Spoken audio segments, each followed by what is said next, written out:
My name is Sienna Hart. I'm 32 years old, and I own a string of artisan bakeries in San Diego that people love to call inspiring. Like success somehow makes a story easier to hear. It doesn't. Because no matter how beautiful my life looks now, there's one sound that can still drag me straight back to being 8 years old. A phone ringing and ringing while I stand there, frozen, already knowing the person on the other end wants something I should have gotten decades ago. That day, my screen lit up again and again with numbers I didn't save, but somehow recognized anyway. I let it ring. 5 minutes, 10, 30. I kept frosting cakes, checking the ovens, signing invoices, acting like my hands weren't suddenly shaking. Because the last time I waited for those people, I was a little girl with a tiny suitcase, sitting on a hard plastic chair in a place that smelled like bleach and old blankets, listening to adults promise they would only leave me there for a little while. My mother took my brother. My father took my sister. And I was the one left behind at an orphanage, like I was the extra piece nobody had room to carry. For years there was nothing. No calls, no letters, no birthday cards, no footsteps coming back for me. Then one interview went viral. One article told the world what I had built with my own 2 hands, and suddenly the silence ended. They all wanted back in. They wanted explanations, forgiveness, maybe even a place at the table they once made sure I never had. But people love redemption stories because they never have to live inside the part where someone chooses to leave you first. Before I tell you who called me that day and why I let the phone ring until the silence started hurting them back, tell me where you're watching from and what time it is there right now. I want to know how far this story reaches before I open the door to the past. Before my family broke apart, we looked normal from the outside. We lived in Tucson, Arizona, in a sun-baked one-story house with a cracked driveway and a lemon tree that never gave enough fruit, but somehow still got watered every weekend. My mother, Marlene, worked at a public elementary school, and my father, Daniel, managed shipping for a warehouse on the edge of town. My older brother, Owen, was the kind of boy adults called easy. He was smart, quiet, good at reading the room. My little sister Chloe was all curls and sticky fingers and questions. And me, I was the one in the middle, old enough to notice things, young enough to still believe love was supposed to be steady. When I think back now, I can still see the version of us that almost made it. Pancakes on Saturday mornings, cheap folding chairs in the backyard while burgers burned on the grill. Movie nights where Chloe fell asleep halfway through, and Owen pretended not to care when I tucked the blanket over both of us. For a while, home felt safe. Not perfect, but safe. Then my father lost his job. He said it was temporary. Then he said the company had restructured. Then he stopped saying much at all. My mother picked up extra hours and the air in the house changed before I even understood why. There were bills on the counter, whispered arguments at first, then full-volume fights that leaked under doors and down hallways. You can always tell when adults are lying about things being fine. They smile too fast. They ask too many questions about school. They avoid your eyes. My father started sleeping on the couch some nights. My mother stopped laughing at things that were supposed to be funny. Owen stayed in his room more. Chloe got clingy. And I became the kid who listened. I listened at the stairs. I listened through walls. I listened because nobody was telling me the truth, and I had a feeling the truth had my name in it. The night I realized how bad it was, I heard my mother say, "We cannot keep living like this." My father fired back. "Then leave." There was silence after that. Not calm silence, the kind that tells you something permanent has just entered the room. A week later, they told us they were separating. They said it gently, like soft voices could make a hard thing smaller. They sat us at the kitchen table and spoke like they were reading from a script they had rehearsed without us. They said it wasn't our fault. They said both of them loved us. They said families can change shape and still be families. Then real life started pushing through the cracks in the speech. Who would stay where? Who would move first? What school districts would work? What was affordable? That was the part they tried not to say in front of us. But kids hear everything that matters most. My mother wanted Owen with her because he was organized and calm and easier to move around with. My father wanted Chloe because she cried for him, and he said she needed stability. Nobody said my name first. Nobody fought for me. Nobody even said, "What about Sienna?" until I had already heard enough to know the answer wouldn't sound like love. Later that night, I stood in the hallway while they argued behind their bedroom door. "You take her," my mother snapped. My father shot back. "I can barely handle one kid right now. She's too emotional." Then my mother said the sentence that lived under my skin for years. She said, "Just for a little while, maybe Hope House can keep her until we get settled." Keep her. Like I was luggage. Like I was a box they needed out of the way until life felt easier. 2 days later, my mother packed my clothes into a small suitcase without folding them properly. My father drove.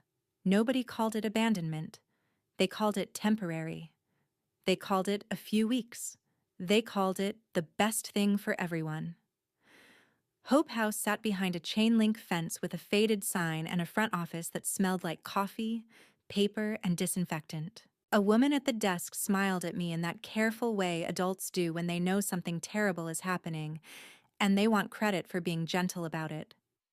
My mother knelt in front of me and fixed my collar even though nothing was wrong with it. My father signed papers without looking up. Chloe was in the car. Owen stayed home with my aunt. Nobody wanted the moment to feel real. "We'll come back for you soon," my mother said, "as soon as things settle down." My father finally looked at me and said, "Be good, okay? It'll just be for a little while." I remember staring at both of them, waiting for one face to crack, waiting for one voice to break, waiting for one of them to decide this was insane and take me back to the car. Instead, they stood up. My mother kissed my forehead. My father picked up the pen he almost forgot. Then they walked out. They did not turn around. They did not wave. They did not come back that weekend. Or the next one. Or the one after that. The first night at Hope House, I slept in a narrow twin bed with a plastic mattress cover that crackled every time I moved. The room held 4 girls, but nobody spoke after lights out. One girl cried into her pillow. Another stared at the ceiling like she'd done it so often she could see something written there. I kept my shoes on because I thought maybe my parents would come late and I'd need to be ready. That was the kind of child I still was then. Not angry yet, just prepared. The next morning, I sat near the window in the day room because I wanted the best view of the parking lot. I figured if they came, I'd see them first. A white sedan pulled in around noon and my heart nearly stopped, but it was a volunteer bringing canned goods. After lunch, a caseworker asked if I wanted to make a thank you card for my family for arranging safe care until they got back on their feet. I remember looking at her and thinking, "You don't know them at all." But I was 8 and scared. So I nodded and took the crayons. Every adult around me seemed more comfortable with the version of my story where I had not been left. So for a few days, I tried to live inside that version too. I made the card. I sat by the window. I counted weekends. By the second week, even the staff stopped using the phrase "when your family comes back" and started saying "if there are updates." There is a big difference between those two kinds of sentences. One keeps a child breathing. The other teaches her not to expect air. I learned the routines fast because routines were safer than feelings. Wake up. Make the bed tight. Line up for breakfast. Keep your tray straight. Don't ask too many questions. Don't talk back. Don't cry where the bigger kids can see you. At Hope House, sadness made you a target. Kids who had been there longer could smell fresh hope on you, and they hated it because they knew what came after it. One girl asked me on my 4th day, Did they say they were coming back? I nodded. She shrugged and said, "They always say that." Then she walked away like she'd just handed me a fact, not a blade.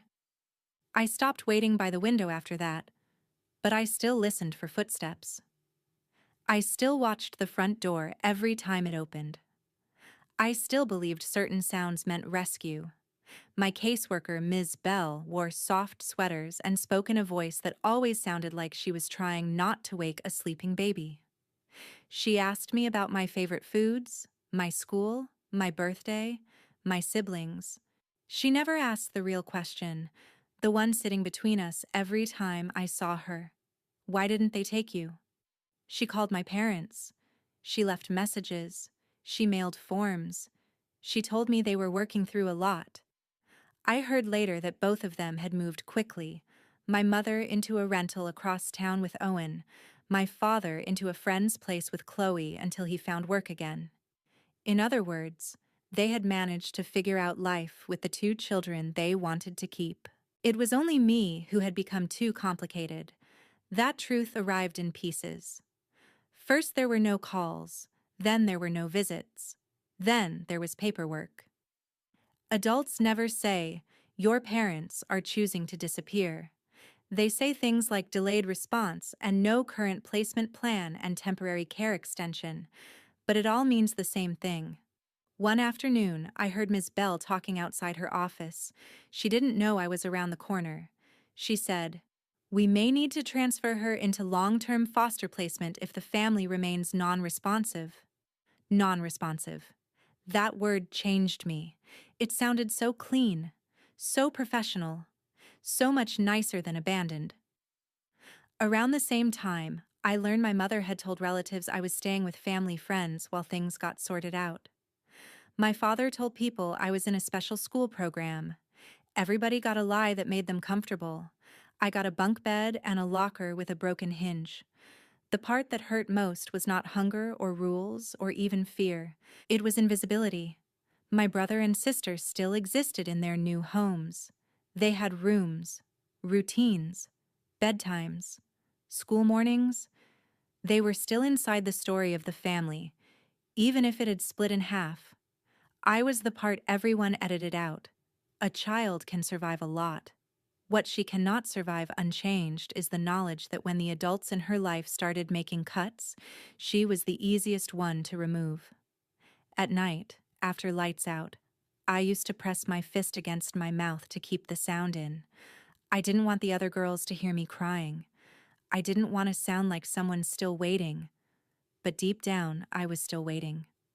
Waiting for one grown-up to realize they had left a living, breathing daughter in a place designed for children nobody came back for. Waiting for one phone call that would say there had been a mistake. Waiting to matter enough for someone to be ashamed. That call never came.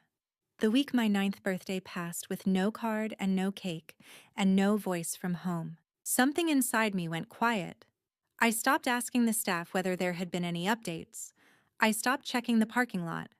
I stopped making excuses for people who had made a choice, and then built a whole new life around pretending it wasn't a choice at all. That was the year I learned how to become useful. Useful children get noticed less. Useful children cause less trouble. Useful children survive longer. So I cleaned tables. I folded laundry. I helped the younger girls tie their shoes and memorize the order of the cafeteria line. I swallowed every question that sounded too much like a wound. But even then, every now and then, usually right before sleep, one thought would float up no matter how hard I pushed it down. My mother took my brother. My father took my sister. And nobody took me. When I left Hope House for foster care, I thought maybe that meant my life was moving forward. Kids in children's homes imagine foster families the way lonely people imagine miracles. You picture a porch light, a woman who remembers your favorite cereal, a man who teaches you how to ride a bike if you somehow missed it the first time, a room that smells like detergent and safety. What I got instead was a series of houses where I learned how many different ways people can make you feel temporary. My first placement was with a couple who already had 3 boys and took foster kids for the stipend. They weren't monsters. That almost made it worse. Monsters are easier to hate. These people were just indifferent in a way that hollowed you out slowly. My clothes stayed in trash bags for months. I slept on a fold-out couch in a den with no door. Every time relatives visited, I was told to make myself scarce. I became very good at disappearing before anyone had to ask twice. When they decided they were overwhelmed and wanted to focus on their real family, I was moved again. That phrase stayed with me for years, too. Real family. As if I had been a rehearsal. My second placement had too many kids and too few adults paying attention. Food vanished fast. Privacy didn't exist. School changed again, and with it, the whole exhausting ritual of being the new girl with no clean answer when teachers asked where home was. I got good grades when I could, because being smart was the one thing that still felt like mine. But pain has a way of showing up in the body whether you invite it or not.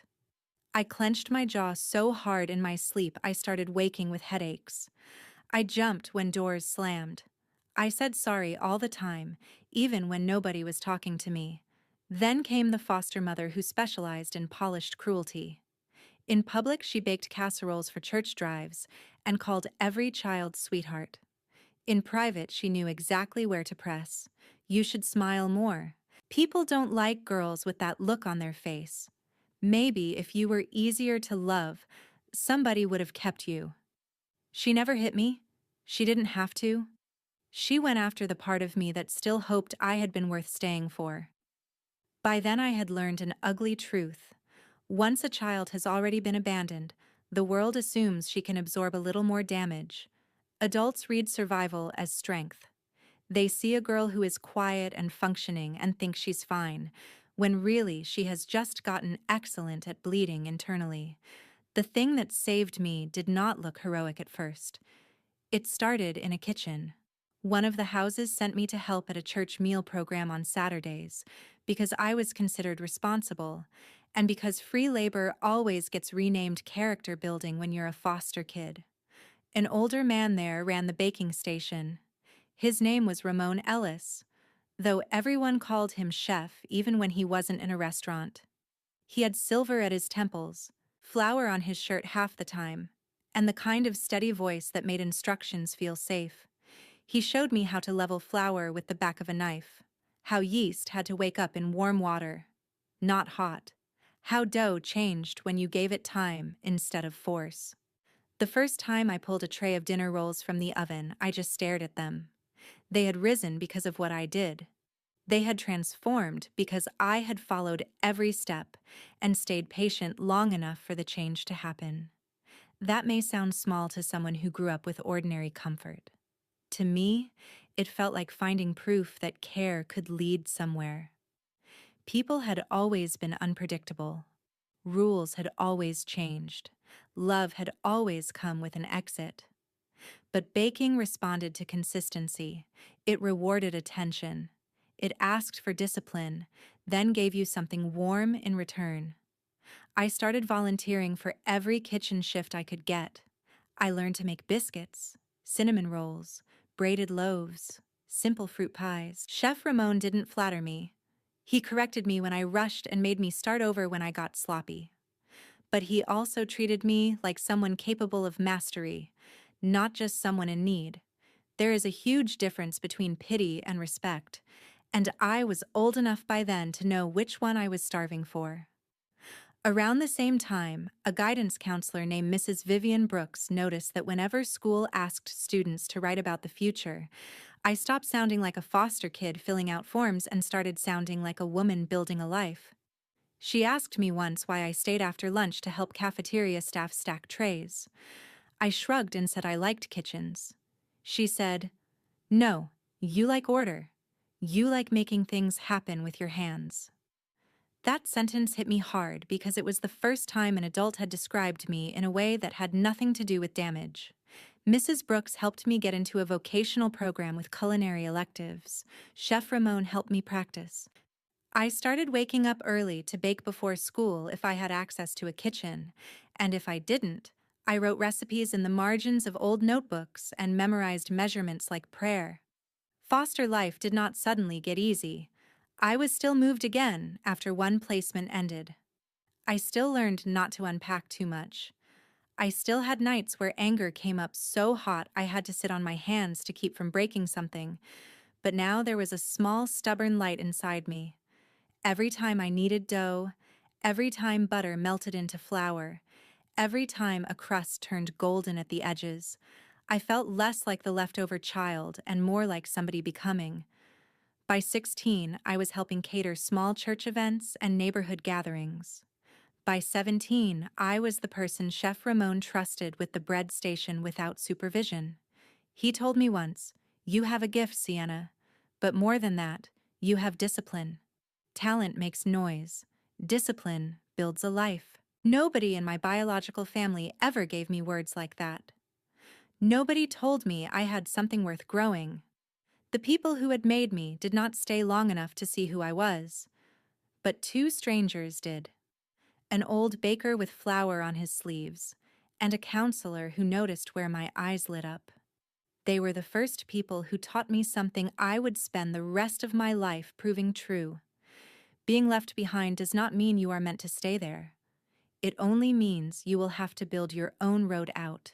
I aged out of the system at 18 with one duffel bag, a folder full of paperwork nobody really explains to foster kids until it's too late, and a scholarship to a community college culinary program that felt way too small to carry the size of my hunger. Not hunger for food, hunger for control. Hunger for a future nobody could take because nobody had given it to me in the first place. I moved into a shared apartment in San Diego with two other girls who didn't care where I came from, as long as I paid rent on time and kept the sink clean. That was one of the first freedoms adulthood gave me. Nobody asked me to perform gratitude for being allowed to stay.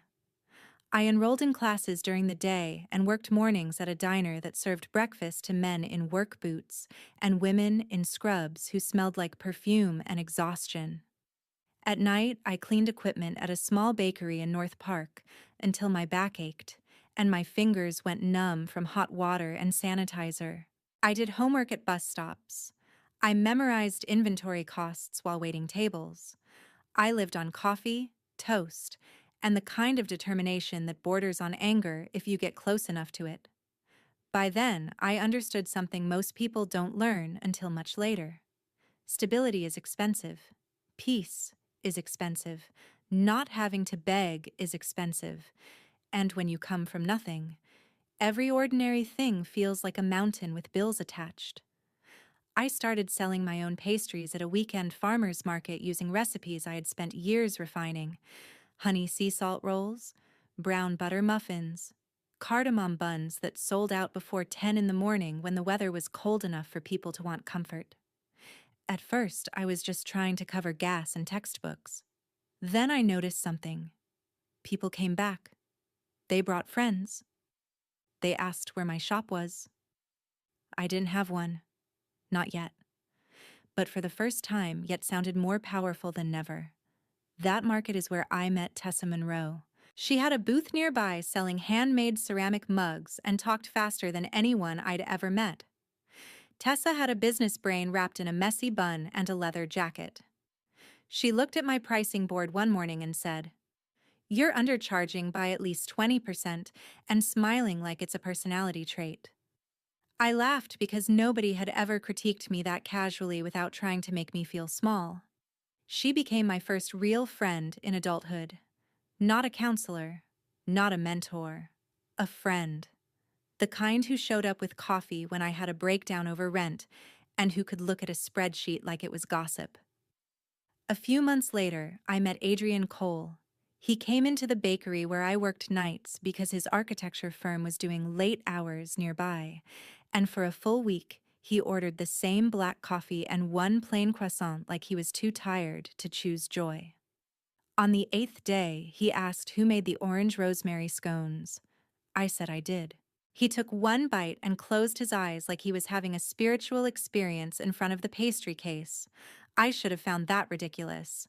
Instead, I laughed so hard I had to look away. Adrian was careful with people in a way that made me suspicious at first. Men who are too gentle can feel unreal when your nervous system has been trained on instability. But he never pushed. He never tried to fix my past or drag my story out of me before I was ready. He liked my ambition. He respected my boundaries. He asked real questions and waited for real answers. That patience made room for trust.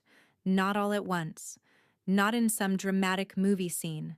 Slowly. The only kind of slowly I had learned to believe in.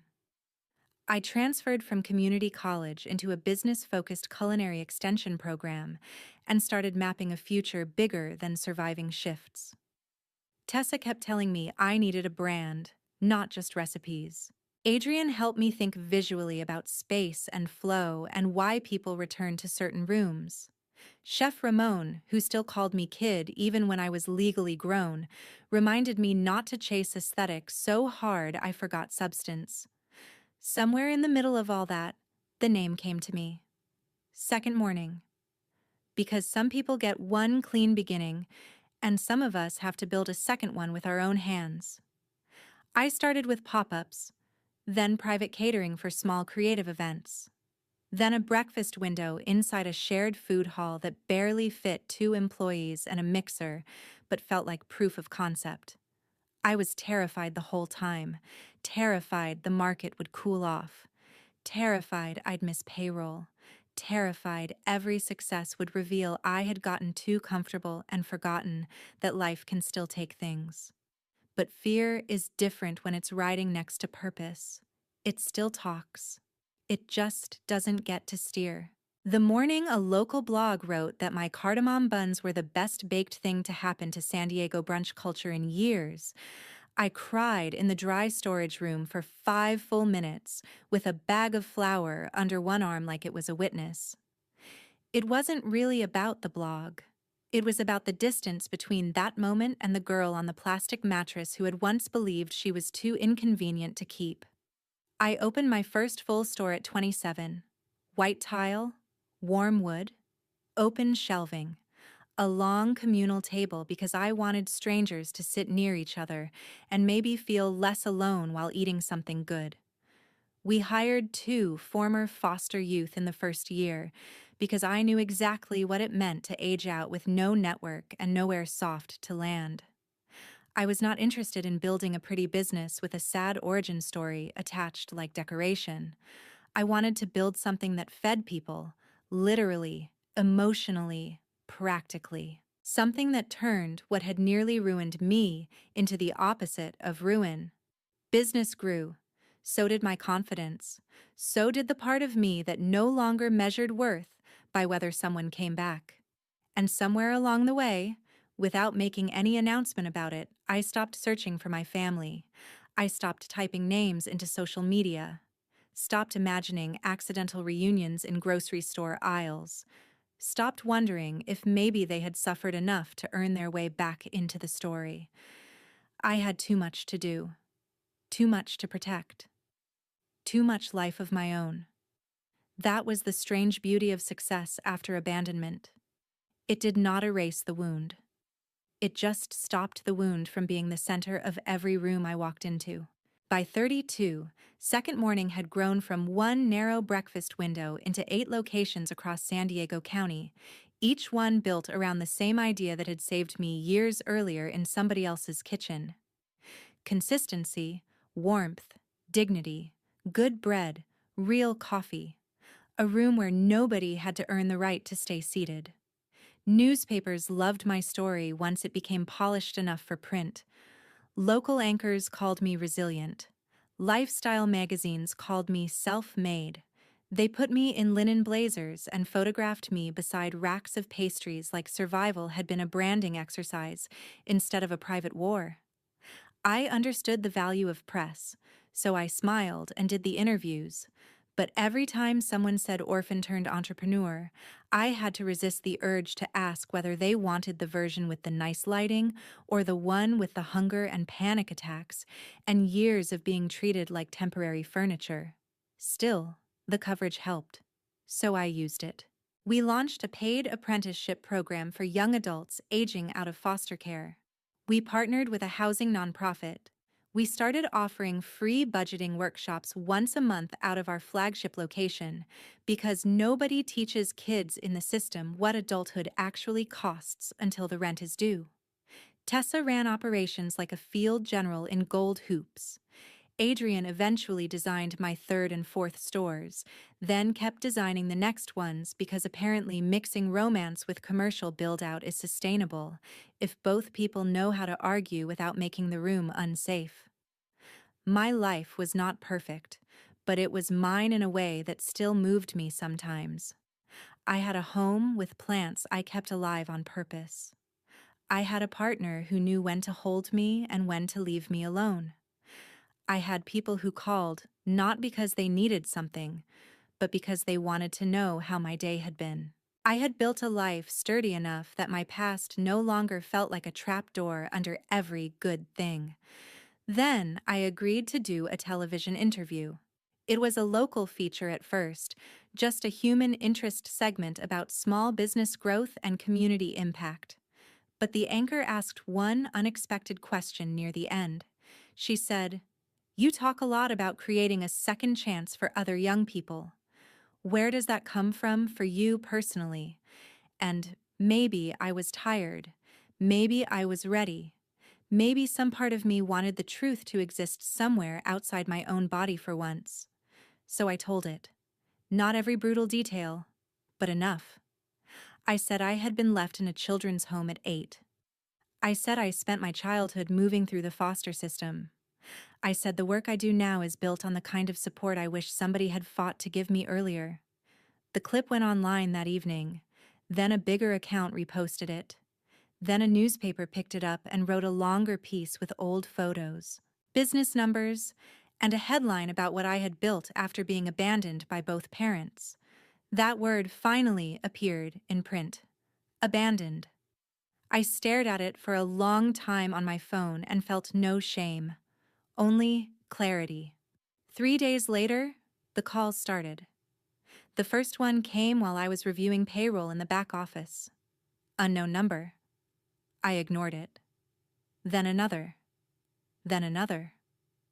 By lunchtime, there were 6 missed calls and a voicemail from a voice I had not heard in over 20 years and still recognized instantly because trauma stores sound in places logic can't reach. It was Owen. His voice had gotten deeper, but the rhythm of it was the same. He said, "Sienna, it's me. I know this is a shock. Please, call me back. There's a lot you don't know." I sat so still after that message ended that one of my assistant managers knocked on the office door to ask if I was okay. I said yes, which was not true, but also not entirely false. I was functional. That had been my version of okay for most of my life. The second voicemail came from Chloe that evening. She cried before she finished saying my name. The third was my mother. She sounded older, breathier, like regret had weight in her chest. Then my father called. Then Owen again. Then my mother again. Then texts started arriving, each one trying a different tone. "We need to talk. Please, just hear us out. There's so much you were never told. We've been looking for you. Your father is sick. Your mother is beside herself. Chloe wants to see you. Owen says he never stopped thinking about you." I let every call ring out. 5 minutes, 10, 30. Just like that first day in my office when my hands shook over a tray of invoices and I understood, with awful precision, what was happening. They had seen me. Not the child they left. The woman I became without them. The businesses. The articles. The photos. The version of me that looked valuable. People always ask whether success is the best revenge. I think that depends on what kind of success you mean. If success means being so visibly okay that the people who broke you suddenly want access again, then yes, it has a cruel little edge to it. Because the truth is, Their silence had lasted until my life became something they could point at, lean on, or possibly benefit from.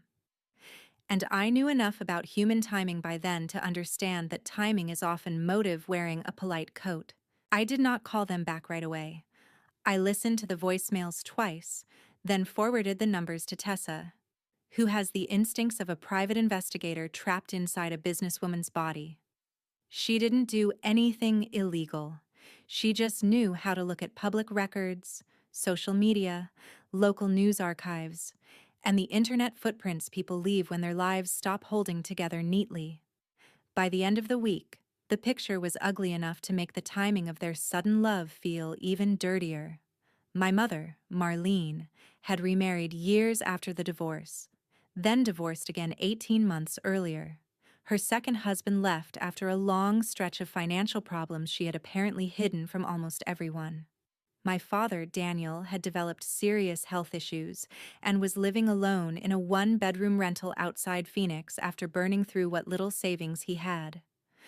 Owen worked in regional sales until he got tangled in an expense fraud investigation and lost his job. Chloe, according to Tessa, had been on and off with both parents for years and had at some point learned enough of the truth about me to pull back hard. In other words, life had done what conscience never managed to do. It had cornered them. Suddenly my story wasn't a family shame they could bury. It was a door they wanted reopened, because maybe the daughter they threw away had grown into someone useful. Maybe I should tell you that was the moment all my feelings shut off, and I turned into ice. That would make for a cleaner revenge story. It would also be a lie. What I felt was complicated. Rage, yes. Disgust, absolutely. But also grief. The old kind, the humiliating kind, the kind that doesn't care how successful you are. Because even when you know exactly who people are, there is still a part of you that notices how long it took them to want you and bleeds anyway. I finally agreed to meet them on one condition: not at anybody's house, not in Arizona, not over some sentimental family meal where they could act like memory was the same thing as repair. I told them to come to San Diego and meet me after closing hours at my flagship store. Neutral ground, except it wasn't neutral at all. It was my ground, my ovens, my staff gone home, my table, my rules. They arrived together on a Tuesday evening just after 7. I saw them through the front windows before I unlocked the door, and for one surreal second, they looked like a family in an ordinary scene, standing under the soft light outside a bakery, shifting their weight, waiting to be let in. Then I remembered what families do when they want to keep you, and the image broke. My father looked smaller than I remembered, not just thinner, but dimmer somehow, like life had scraped him down. My mother had the same hands, still restless when nervous, twisting the strap of her purse. Owen carried himself with the careful politeness of someone who knew he needed mercy and had no right to ask for it. Chloe looked at me the way people look at a grave they've finally located after years of not knowing where to stand. I let them in. Nobody hugged me. Good.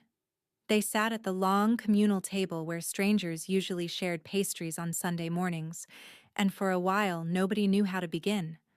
Finally, my mother whispered, "You look beautiful." It was such a useless sentence in that room that I almost laughed. Instead, I said, "You didn't come here to describe my face. Start talking." Owen tried first. He said they had all been through hard times. He said there were things I never understood as a child. He said everyone had regrets. My father said he had been overwhelmed, broke, ashamed, drinking too much. My mother said she had been drowning and thought I would be safer in temporary care than in the chaos they were living through. Chloe cried and said she had only learned the full truth a few years earlier, that she'd been told I was with family, then told the system had made contact impossible, then told so many versions she stopped knowing what was real. I let them talk. I let them explain. I let them rearrange the past until all the sharpest corners had almost disappeared. Then I stood up, walked behind the counter, and came back with 4 slim folders I had prepared the night before.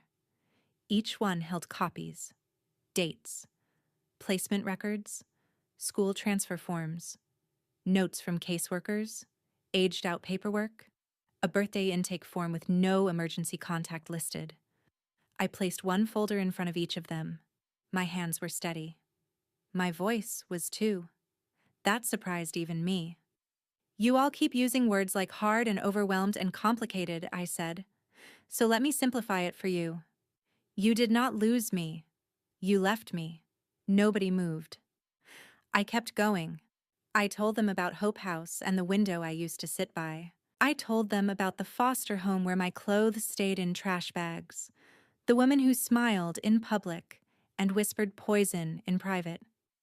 The nights I rationed food because I didn't know if enough would still be there in the morning. The schools where I learned not to mention parents because pity made people awkward and cruelty made them interested. The headaches, the insomnia, the way I apologized for existing well into adulthood because somewhere along the line I had absorbed the idea that needing anything was dangerous. My mother started crying halfway through. My father stared at the paperwork like it might blur if he didn't fully look at it. Owen covered his mouth. Chloe wept openly. I did not stop. I had waited too long to be interrupted by tears that should have come decades earlier. Then I told them about Chef Ramon, about Mrs. Brooks, about Tessa and Adrian and the life I built from scratch. I told them because I wanted them to understand something essential. They were not sitting across from a broken child who had survived by accident. They were sitting across from a woman who had been rebuilt by people with no obligation to love her and no blood tie forcing them to stay. That was their indictment. Strangers did what family refused to do. When I finished, silence settled over the room with real weight. Then my father said the thing I think he believed would move me most.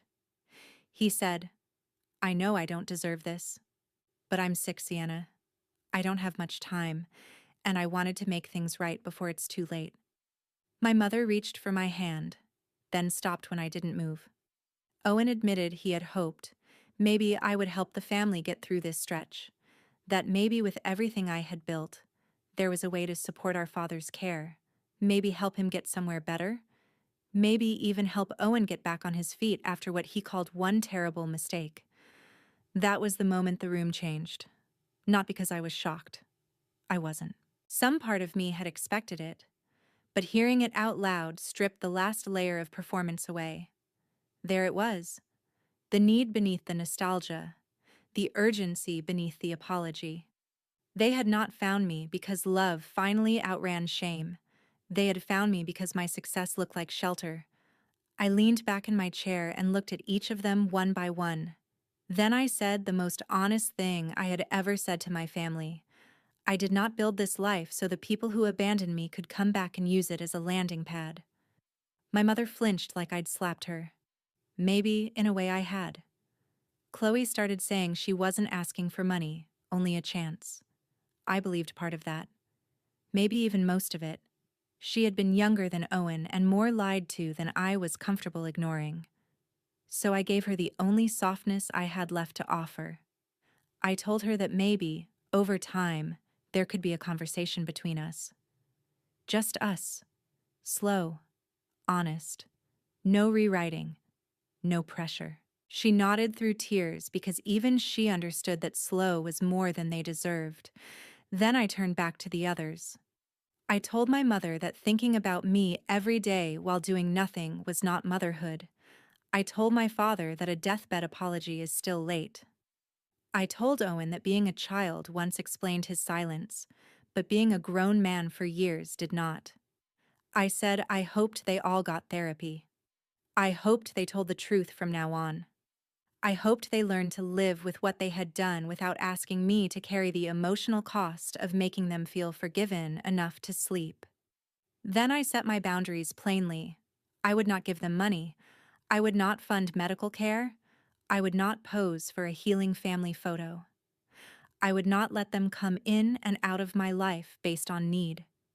If any future contact happened, It would happen on my terms, in writing first, and only if honesty remained in the room. My father cried then, the quiet kind, the kind that comes when pride has finally run out of useful lies. My mother said she was sorry over and over until the words started sounding less like language and more like collapse. Owen asked if there was anything they could do. I said yes. Tell the truth. Tell everyone who still believes your cleaner version of the story exactly what you did. Stop calling what happened a misunderstanding. Stop hiding behind the word temporary. Say it correctly for once. You left your daughter in care and built new lives around her absence. That is the truth. Live with it. They stayed another 20 minutes, maybe less. No one touched the coffee I offered out of habit. When they left, I locked the door behind them and stood alone in the quiet bakery with the lights low and the smell of tomorrow's dough cold fermenting in the walk-in.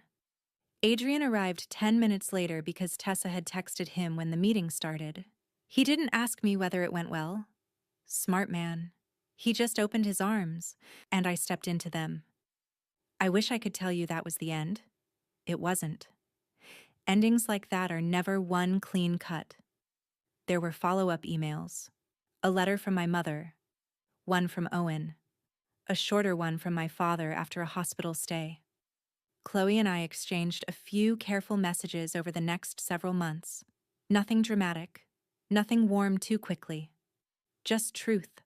Finally used for something other than delay. But the revenge, if you want to call it that, had already happened. Not because they suffered, though they did. Not because I made them hurt, though I refused to soften what they had done. The real revenge was this. They saw exactly what I became without them. They saw the life, the work, the respect, the peace, the chosen family, the purpose. And they understood that none of it belonged to them. They did not get to return at the end and call themselves part of the miracle. They were the fire, not the rebuilding. These days, part of every quarterly profit from Second Morning goes into a foundation that funds housing assistance, work training, and emergency grants for young adults aging out of foster care. I started it because no child should have to become extraordinary just to survive what adults failed to do. That is the lesson I care about now. Children remember who stayed. They remember who made excuses. They remember which adults protected them and which ones protected their own comfort instead. And when those children grow up, they deserve more than empty apologies. They deserve safety. They deserve dignity. They deserve the right to set boundaries without being called cruel. I have forgiven some things, mostly so I would not have to keep drinking poison every time I remembered their names. But forgiveness is not access. Understanding is not reunion. Compassion is not a key to my front door. The little girl they left behind still lives somewhere inside me. I don't silence her anymore. I don't tell her to move on faster for other people's convenience. I listen to her. I protect her. I built a life big enough that she never has to sit by another window waiting for footsteps that won't come. And if there is one truth I hope somebody hearing this carries with them, it is this. Family is not proven by blood. Family is proven by who stays when staying is hard.